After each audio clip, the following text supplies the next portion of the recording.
Investment और finance की जानकारी के लिए Finnovations.com चैनल को जरूर सब्सक्राइब करें और नोटिफिकेशंस पाने के लिए बेल आइकन पर क्लिक करें। नमस्कार।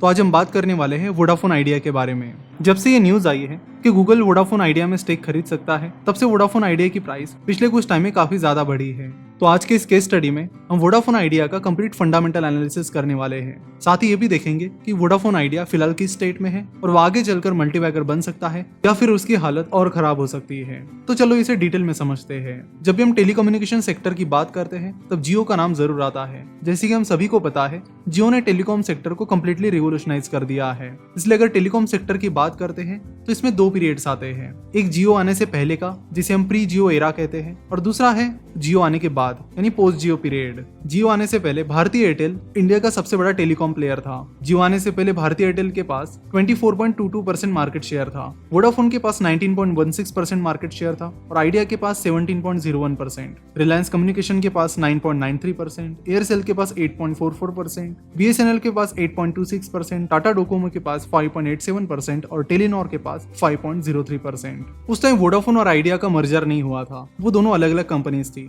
लेकिन वोडाफोन और आइडिया इन दोनों कंपनी के पास उस टाइम 36.17% का मार्केट शेयर था। जियो आने से पहले बाकी टेलीकॉम कंपनीज का बिजनेस अच्छा खासा चल रहा था, लेकिन जब 5 सितंबर 2016 को जियो पब्लिकली लॉन्च हुई, उसके बाद टेलीकॉम सेक्टर पूरी तरह से बदल गया। जियो लॉन्च होने के बाद जियो का मार्केट शेयर तो लगातार बढ़ता चला गया, लेकिन बाकी कंपनीज का मार्केट शेयर लगातार कम होता चला गया। जियो के बाद एयरसेल, रिलायंस कम्युनिकेशन, इन कंपनीज का बिजनेस खत्म हो गया। वही टेलीनॉर और टाटा टेली सर्विसेज को एयरटेल के साथ मर्जर करना पड़ा। साथ ही वोडाफोन और आइडिया को भी मर्जर करना पड़ा। अगस्त 2018 में वोडाफोन और आइडिया का मर्जर हुआ और मर्जर के बाद वोडाफोन आइडिया लिमिटेड नाम की कंपनी बनी। जियो के पास एडवांस टेक्नोलॉजी थी, दैट इज 4G टेक्नोलॉजी थी। साथ ही उनके टैरिफ काफी कम थे, यानी उनके चार्जेस बहुत ही कम थे।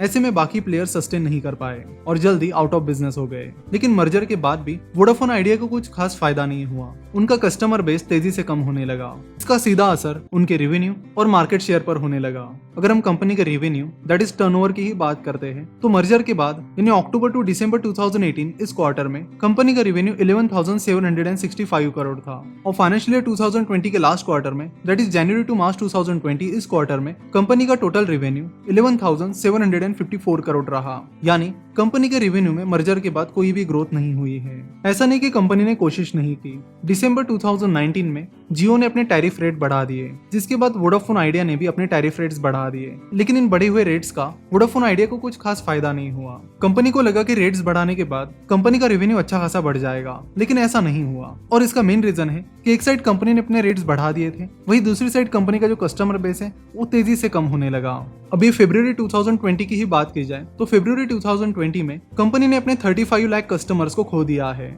वही उसी पीरियड में यानी फरवरी 2020 में जियो ने 62,50,000 कस्टमर्स ऐड किए हैं। फरवरी 2020 में एयरटेल के पास भी 9.2 लाख नए कस्टमर्स आए हैं। इवन बीएसएनएल के पास भी फरवरी 2020 में 4.3 लाख नए कस्टमर्स आए हैं।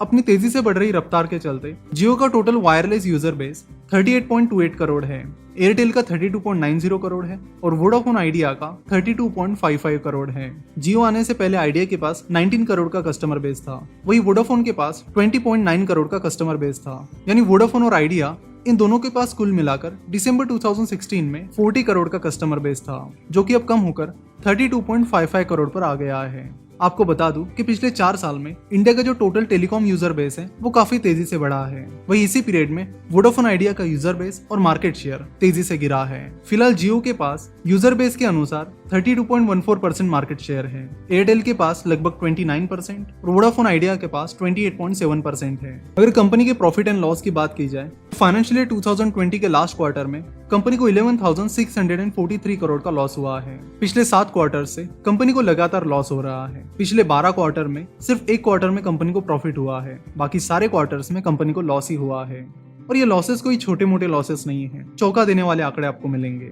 मार्च 2020 में कंपनी को 11,643 करोड़ का लॉस हुआ, दिसंबर 2019 में 6,439 करोड़ का लॉस हुआ, सितंबर 2019 में कंपनी को 50,922 करोड़ का लॉस हुआ। कंपनी का सितंबर क्वार्टर का जो लॉस है वो इंडिया की कॉर्पोरेट हिस्ट्री का सबसे बड़ा क्वार्टरली लॉस रहा है। जून 2019 में भी कंपनी को 4,874 करोड़ का लॉस हुआ है। इस तरह कंपनी के लॉसेस की ये सीरीज पिछले 3 सालों से लगातार जारी है। एक तरफ कंपनी को काफी बड़े बड़े लॉसेस हो रहे हैं, वहीं दूसरी तरफ कंपनी के ऊपर अलग अलग चीजों का बर्डन बढ़ता जा रहा है। कंपनी के ऊपर फिलहाल मेनली 2 चीजों का बर्डन है। पहला है AGR ड्यूज और दूसरा है हाई डेट। चलो तो उन्हें भी समझते हैं। वोडाफोन आइडिया के ऊपर AGR that is adjusted gross revenue dues 53,038 crore है, यानी कंपनी के ऊपर 24,729 करोड़ के स्पेक्ट्रम चार्जेस हैं और 28,309 करोड़ की लाइसेंस फीस है।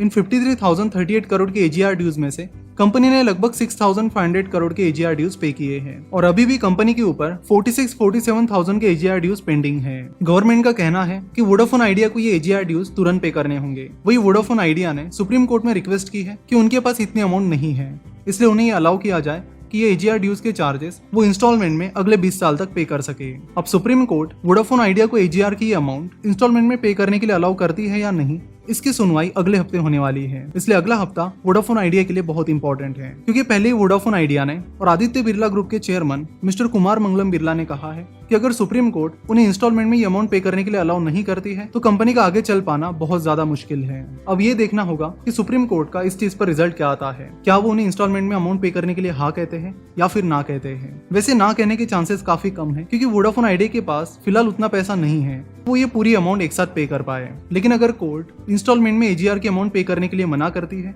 तो फिर वोडाफोन आइडिया बैंक्रप्सी के लिए भी फाइल कर सकती है। ऐसा हम क्यों कह रहे हैं ये आपको आगे समझ में आएगा। वही अगर कोर्ट उन्हें इंस्टॉलमेंट में अमाउंट पे करने के लिए हाँ भी कहती है तो भी वहां से आगे वोडाफोन आइडिया का रास्ता आसान नहीं रहेगा, क्योंकि कंपनी के ऊपर ऑलरेडी बहुत ज्यादा डेट है। फिलहाल कंपनी के ऊपर 96,313 करोड़ का डेट है। अपने इस बहुत ज्यादा डेट की वजह से कंपनी को फाइनेंशियल ईयर 2018 में 5,490 करोड़ का डेट और इंटरेस्ट का रीपेमेंट करना पड़ा। वही कंपनी को फाइनेंशियल ईयर 2019 में 4,991 करोड़ का रिपेमेंट करना पड़ा।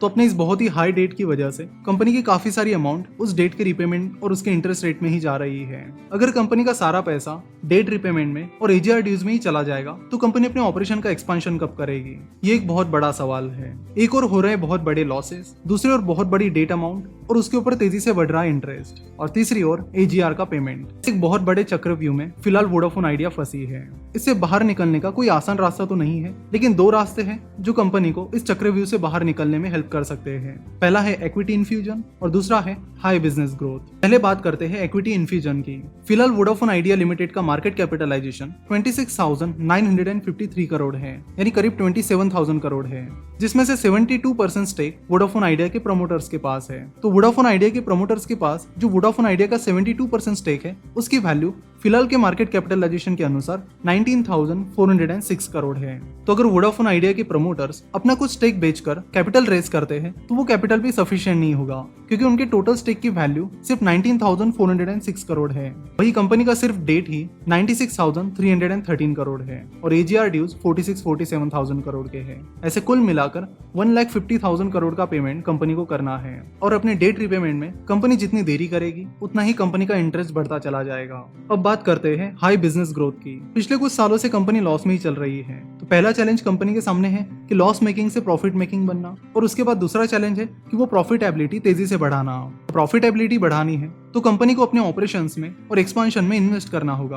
आने वाले 1-2 साल में अगर 5G ऑक्शंस आते हैं तो उसके लिए भी कंपनी के पास अच्छी खासी अमाउंट होनी चाहिए ताकि वो 5G के ऑक्शन में बीड लगा सके। तो फिलहाल वोडाफोन आइडिया डेट और AGR में ही इतना फंस चुकी है कि इन्वेस्टमेंट तो उनके लिए बहुत दूर की बात हो गई है। वही उनके कंपटीटर रिलायंस जियो और एयरटेल लगातार अपने ऑपरेशंस और एक्सपेंशन में इन्वेस्ट कर रहे हैं। इसके लिए वो कंटिन्यूअसली फंड्स भी रेज कर रहे हैं। अगर वोडाफोन आइडिया को प्रॉफिट में जाना है, साथ ही अपनी प्रॉफिटेबिलिटी बढ़ानी है, तो उन्हें अपने टैरिफ्स बढ़ाने होंगे, रेट्स बढ़ाने होंगे। लेकिन जियो की वजह से फिलहाल टेलीकॉम सेक्टर में कंपटीशन इतनी टफ है कि अगर जियो अपने टैरिफ रेट नहीं बढ़ाता है तो बाकी टेलीकॉम कंपनीज भी अपने टैरिफ रेट्स नहीं बढ़ा सकती। तो अभी 6-8 महीने पहले ही जियो ने अपने टैरिफ रेट्स बढ़ाए थे, उसके बाद वोडाफोन आइडिया ने भी अपने रेट्स बढ़ाए थे। तो उसके बाद अब तुरंत रिलायंस जियो अपने टैरिफ बढ़ाएगी ऐसा नहीं लग रहा है। और अगर रिलायंस जियो अपने रेट्स नहीं बढ़ाती है और उसके बावजूद भी वोडाफोन आइडिया अगर अपने रेट्स बढ़ाती है तो कंपटीशन में वोडाफोन आइडिया इररिलेवेंट हो जाएगी और उनका कस्टमर बेस और भी तेजी से कम होता चला जाएगा। तो जो कंपनी एक समय टेलीकॉम सेक्टर में टॉप कंपनी थी वो आज अपने एग्जिस्टेंस के लिए स्ट्रगल कर रही है।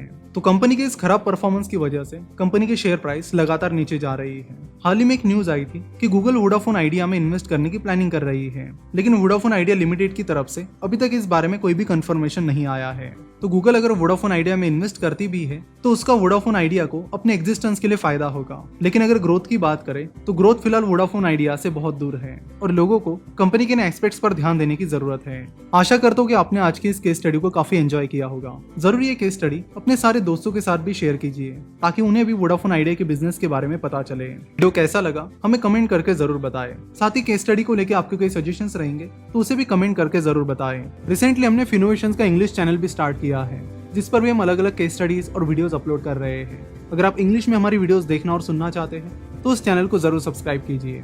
लिंक नीचे कमेंट बॉक्स में दी गई है। आज की केस स्टडी देखने के लिए और हमसे जुड़े रहने के लिए आपका बहुत बहुत धन्यवाद।